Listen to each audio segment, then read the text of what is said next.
Olá, o programa A Grande Esperança para a Família está muito feliz de estar de volta com você. Curando as feridas. Hoje nós vamos falar sobre o perdão. Palavra difícil de pronunciar, palavra difícil de se aceitar. Acredite, é algo almejado. Quem não gostaria de ser perdoado? Quem já não pediu perdão? Olha só, há uma história interessante. Há muito tempo atrás, numa pequena cidade da Espanha, um pai teve uma discussão com seu filho. Esse menino tinha 14 anos de idade. Por causa dessa discussão, saiu de casa revoltado e nunca mais voltou. O pai, claro, preocupado, arrependido, saiu na busca desse filho. Tentou encontrá-lo em todos os lugares, tentou rastrear por onde ele tinha passado, mas em vão. Até que ele ouviu uma notícia, alguém parece ter visto seu filho lá na capital da Espanha, Madrid. Ele pegou um trem e foi para lá. Chegando lá, teve uma ideia. Por exemplo, como encontrar o meu filho aqui nessa cidade tão grande? Sabe o que ele fez? Ele foi numa estação de rádio. Pagou um anúncio e colocou o seguinte anúncio. Paco era o nome do seu filho. Teu pai te ama, te perdoa e quer ser perdoado também. Se você receber, se você ouvir esta mensagem, por favor, se encontre comigo às 3 horas da tarde em frente à estação. Surpresa! No dia marcado, no dia combinado, lá estava o pai ansioso. Mas às 3 horas da tarde não havia um Paco, mas 800 Pacos. 800 filhos que ouviram a mesma mensagem. 800 filhos precisando dar e receber perdão. Há alguma coisa na sua vida que precisa ser perdoada? Há alguém que você precisa perdoar? Já parou para pensar que muitas vezes a mágoa, essa sensação horrível que às vezes você tem, que nós temos, é decorrente da falta de perdão? Em 1 Pedro, capítulo 4, verso 8, a palavra de Deus traz um texto muito interessante. Olha o que diz o apóstolo. Acima de tudo, porém, tende amor intenso uns para com os outros, porque o amor cobre multidão de pecados. O amor envolve aqui, queridos, o perdão. Quando eu falo de perdão, eu gosto de relembrar uma outra história. Desta feita, uma história contada por Jesus. Está lá em São Mateus, capítulo 18, a partir do verso 21. Se você tem a sua Bíblia, você pode acompanhar essa história. Essa história fala de um homem que tinha um débito muito grande. Ele devia para um rei. O rei chamou este homem para cobrar-lhe a dívida. Só que quando este homem que devia estava diante do rei, ele contou a sua situação. Sabe o que ele disse para o rei? Rei, eu não tenho como te pagar. A situação está difícil. Olha, a economia, você sabe, o mercado de trabalho, estou desempregado. Por favor, o senhor pode me perdoar? A história contada por Jesus diz que esse homem devia muito para esse rei. O rei, movido de compaixão, ao ver que realmente o homem estava sendo sincero, o perdoou. Ele saiu dali muito feliz. Tão feliz que nem estava acreditando no perdão que acabara de receber. Foi para casa e quando estava chegando em casa, ele encontrou na calçada da sua casa o vizinho, que lhe devia também. E olha, a Bíblia diz que devia-lhe 300 dinheiro. A dívida que ele tinha com o rei era de 10 mil dinheiros da época. 10 mil para 300 é uma diferença muito grande. Mas quando ele viu o vizinho e se lembrou da dívida, ele logo se atracou ali com o vizinho numa conversa muito ferina e disse: você tem que me pagar, eu acabei de passar pelo maior vexame, eu fui cobrado, ou você paga ou você paga. Olha que interessante, o vizinho olhou para ele e disse: mas amigo, eu não tenho como te pagar, a situação está difícil, a economia, eu estou desempregado.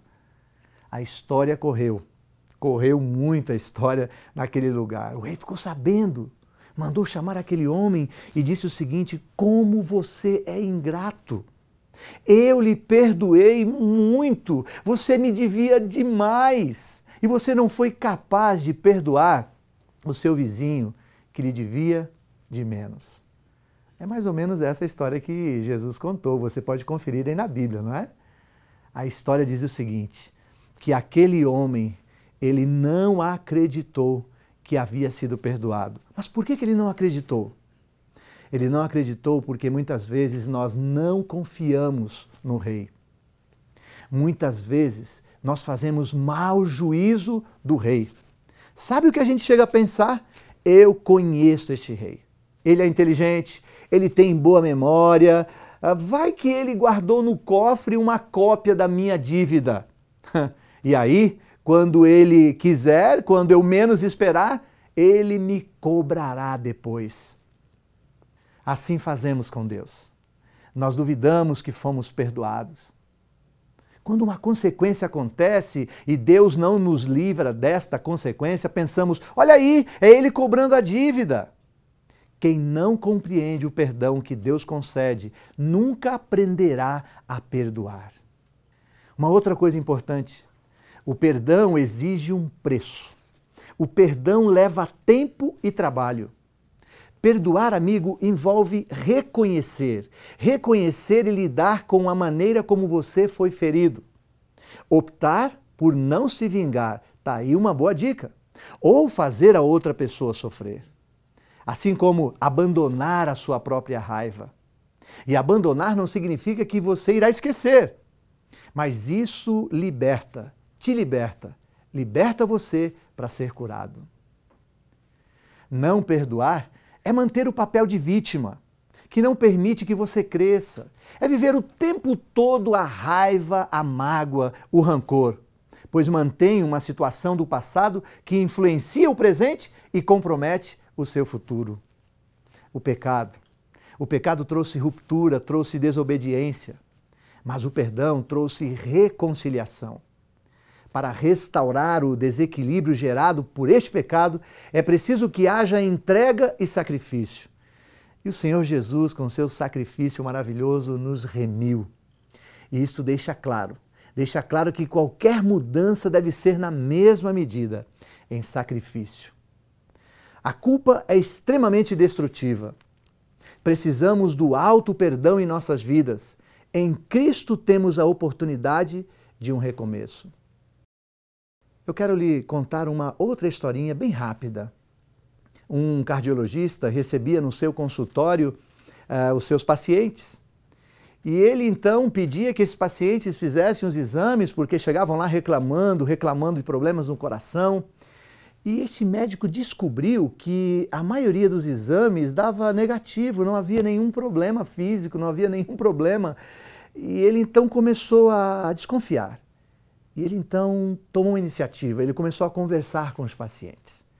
E ele descobriu uma coisa interessante, que a maioria dos problemas, os problemas que os pacientes levavam até o seu consultório, na verdade não eram problemas físicos, problemas do coração. Eram problemas sentimentais, problemas espirituais. E este médico acabou até escrevendo um livro. O título do livro é Quem Ama Não Adoece. E ele descobriu que muitas dessas pessoas carregavam mágoas em seus corações. E esta mágoa fazia com que essas pessoas sentissem palpitações, problemas que atribuíam a problemas físicos, problemas cardíacos. Você já passou por uma situação assim? Veja o que Ellen White nos apresenta. Ela diz assim, nós mesmos devemos tudo à livre graça de Deus. A graça do conserto é que prescreveu nossa adoção. A graça do Salvador efetua nossa redenção, regeneração e exaltação a cordeiros de Cristo. Olha, que esta graça seja revelada às outras pessoas através de um coração que ama, de uma vida que perdoa. Quem é que precisa de perdão? Algumas pessoas ficam assustadas comigo quando eu digo que quem precisa de perdão é quem foi ferido. E aí elas me dizem assim, mas pastor, eu recebi a mágoa, eu recebi o problema, eu fui ferido, eu estou ferida e eu que tenho que ir lá e dizer eu te perdoo. É, porque você agora está com um problema. Aliás, este é o ideal. Se você foi ferido, você tem que ir lá e dizer estou magoado com você, eu preciso te perdoar, porque quem te fez o mal está tranquilo. Disse o que queria, fez o que queria, e você é o ofendido, você é quem ficou com toda a mágoa. Portanto, é você quem está sofrendo. Então é você que precisa ir. Use o método divino. Tente separar o ato da pessoa. Todos temos problemas. Coloque-se no lugar desta pessoa. Tente olhar pelos olhos do agressor. É difícil, né? Mas não é impossível. Mas não se esqueça de que você também já magoou alguém. Como você gostaria de ser tratado? Eu espero que você possa refletir sobre isso. Porque, afinal de contas, pode ser que o seu problema, o meu problema, o nosso problema de receber perdão, de perdoar, está justamente aí, na autoaceitação. Precisamos acreditar que Deus nos perdoa. Precisamos acreditar que Ele é o perdoador por excelência. Quando nos sentimos perdoados por Deus, nós conseguimos perdoar o nosso semelhante, com certeza. Ao ouvir esta linda canção, que você possa refletir sobre essas palavras que acabamos de dizer. Perdão é o ponto alto, máximo da vida de um cristão. É quando nós construímos aquela ponte sobre o abismo que o pecado fez, provocou. Aquele buraco imenso, que muitas vezes traz solidão, separação, desgraças. O perdão, ele une, ele redime. Reflita sobre isso enquanto você ouve essa linda melodia.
Na parábola contada por Jesus, de Mateus capítulo 18, Jesus contou em resposta a uma pergunta de Pedro.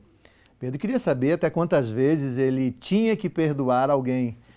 7 vezes, Senhor? Jesus disse, não, 70 vezes 7.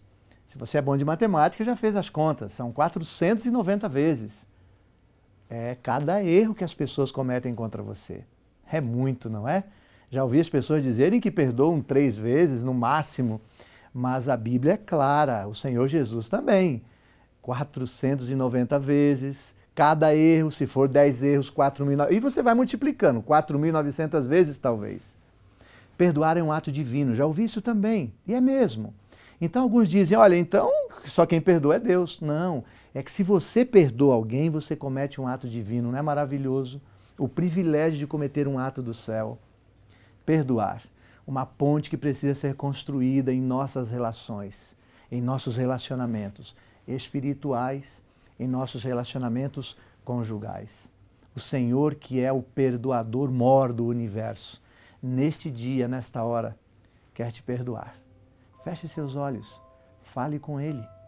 Senhor Deus, ao falar contigo, queremos dizer, perdoa, queremos pedir perdão.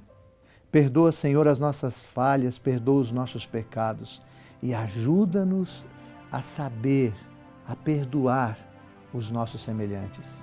Senhor Deus, tira do nosso coração as mágoas, tira do nosso coração as diferenças.